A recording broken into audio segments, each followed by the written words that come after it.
Hello welcome to you all. This is Chaitra Chandu YouTube vlogs. So ನಾನು ನಿಮ್ಗೆ ಇವತ್ತು ಹನಿ combo ball ಹೇಗೆ ಮಾಡೋದು ಅಂತ ಹೇಳ್ಕೊಡ್ತೀನಿ. ಸೊ ಇದು ನೀವು ಎನಿ ಈವೆಂಟ್, ಫೆಸ್ಟಿವಲ್ ಆಗಿರ್ಬೋದು ಅಥವಾ ಬರ್ಡೇ ಇವೆಂಟ್ಸ್ ಆಗಿರ್ಬೋದು, ಯಾವುದೇ ಥರ ನೀವು ಸೆಲ್ಫ್ ಡೆಕೋರೇಟ್ ಆಗಿ ಮಾಡ್ಕೋಬೇಕು ಅಂತಂದರೆ ಇದನ್ನು ನೀವು ಟ್ರೈ ಮಾಡ್ಬೋದು ಆ್ಯಂಡ್ ಸಿಂಪಲ್ ಕೂಡ. ಸೊ ಇದು ನಿಮಗೆ 2 or 3 ಶೀಟ್ಸ್ ಬೇಕಾಗುತ್ತೆ, ಡಿಪೆಂಡ್ಸ್ ಅಪಾನ್ ಸೈಜು. ಬಟ್ ನಾನಿಲ್ಲಿ ಸ್ಮಾಲ್ ಸೈಜ್ ಇರೋದ್ರಿಂದ 1 ಸಿಂಗಲ್ ಶೀಟ್ನ ಯೂಸ್ ಮಾಡ್ತಾ ಇದ್ದೀನಿ. ಆ್ಯಂಡ್ ಒಂದೇ ಸೈಜಲ್ಲಿ ರೌಂಡ್ ಶೇಪ್ನ ನಾನು ಈ ಥರ ಬರ್ಕೊಂಡಿದ್ದೀನಿ. ಸೊ ಎಲ್ಲ ಒಂದೇ ಸೈಜ್ ಇರಬೇಕು. ಸೊ ಹಾಗಾಗಿ ಈ ಥರ ಶೇಪ್ಸ್ಗಳನ್ನ ನೀವು ಬೇಕಾದ ಡಿಫ್ರೆಂಟ್ ಟೈಪಲ್ಲಿ ನೀವು ಯೂಸ್ ಮಾಡ್ಕೋಬೋದು. ನಾನು ಇಲ್ಲಿ ರೌಂಡ್ ತೊಗೊಂಡಿದ್ದೀನಿ. ಈ ಥರ ನೀಟಾಗಿ ರೌಂಡ್ ಶೇಪ್ನ ಕಲರ್ ಶೀಟ್ಸಲ್ಲಿ ಕಟ್ ಮಾಡಿ ಇಟ್ಕೊಂಡಿದ್ದೀನಿ.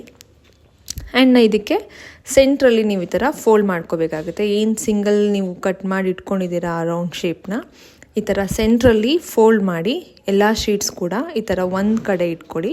ಆ್ಯಂಡ್ ಡಿಫ್ರೆಂಟ್ ಕಲರ್ ಬೇಕಾದ ಡಬಲ್ ಶೀಟ್ಸಲ್ಲಿ ಇರ್ಬೋದು, ಯಾವುದನ್ನು ಬೇಕಾದರೂ ನೀವು ಯೂಸ್ ಮಾಡ್ಕೋಬೋದು. ನಾನಿಲ್ಲಿ ಸಿಂಗಲ್ ಕಲರ್ ಯೂಸ್ ಮಾಡ್ತಾಯಿದ್ದೀನಿ. ಇದಾದಮೇಲೆ ಫೋಲ್ಡ್ ಎಲ್ಲ ಆದಮೇಲೆ ಇದನ್ನು ಆ ಕಡೆ ಕಾರ್ನರ್ಗೆ ಗ್ಲೂ ಹಾಕೋತಾ ಇದ್ದೀನಿ.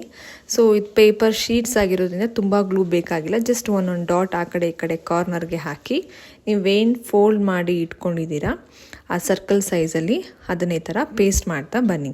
ಸೊ ಎಲ್ಲ ಶೀಟ್ಸಲ್ಲೂ ಕೂಡ ಈ ಥರ ಪೇಸ್ಟ್ ಮಾಡಿದ್ಮೇಲೆ ಫೈನಲ್ ಆಗಿ ಆ ಗ್ಲೂ ಏನಿರುತ್ತೆ ಅದು ನೀಟಾಗಿ ಟ್ಯಾಪ್ ಮಾಡ್ಕೊಳ್ಳಿ. ಸೊ ಆ ಕಡೆ ಕಾರ್ನರ್ ಸೈಡ್ನ ವೆಯ್ಟ್ ಮಾಡ್ಕೊಂಡು ಇಟ್ಕೊಳ್ಳಿ. ಅದಾದಮೇಲೆ ನಾನು ಇಲ್ಲಿ ಶೈನಿಂಗ್ ಟೇಪ್ನ ಯೂಸ್ ಮಾಡ್ತಾಯಿದ್ದೀನಿ ಹ್ಯಾಂಗ್ ಮಾಡೋದಕ್ಕೆ. ಈ ಥರ ಫುಲ್ ಬೇಕಿಲ್ಲ, ಅದು ನಿಮ್ಮ ಸೈಜ್ ನೋಡ್ಕೊಳ್ಳಿ. ನಾನು ಇಲ್ಲಿ ಸ್ಮಾಲ್ ಸೈಜ್ ಮಾಡಿರೋದ್ರಿಂದ ಅದನ್ನು ಅರ್ಧ ಟೇಪ್ನ ಕಟ್ ಮಾಡಿ ಇಟ್ಕೊಂಡಿದ್ದೀನಿ. ಆ್ಯಂಡ್ ಇದಕ್ಕೆ ಮಧ್ಯ ನಾನು ಆಗಲೇ ಏನು ಮಾಡಿ ಇಟ್ಕೊಂಡಿದ್ದೀವಿ ಅದನ್ನು ಸೆಂಟ್ರಲ್ಲಿ ಇರೋ ಕಡೆಗೆ ಸ್ವಲ್ಪ ಗ್ಲೂ ಹಾಕಿ ಆ ಟೇಪ್ನ ನೀಟಾಗಿ ಹಾಕಬೇಕಾಗುತ್ತೆ. ಹಾಕಿದ್ಮೇಲೆ ಆ ಕಡೆ ಕಾರ್ನರ್ ಮತ್ತು ಈ ಕಡೆ ಕಾರ್ನರ್ ಎರಡೂ ಕೂಡ ಈ ಥರ ಲಾಂಗ್ ಪ್ರೆಸ್ ಮಾಡಿ ಇಟ್ಕೊಂಡ್ರೆ ಹನಿ ಕಾಂಬೋ ಬಾಲ್ ರೆಡಿ ಇದೆ. ಸೊ ಚೈತ್ರಾ ಚಂದು ಯೂಟ್ಯೂಬ್ ಬ್ಲಾಗ್ಸ್ನ ಸಬ್ಸ್ಕ್ರೈಬ್ ಮಾಡಿ, ಬೆಲ್ ಬಟನ್ ನೋಟಿಫಿಕೇಷನ್ಗೆ ಪ್ರೆಸ್ ಮಾಡಿ, ಲೈಕ್ ಕೊಡಿ, ಶೇರ್ ಮಾಡಿ. ಥ್ಯಾಂಕ್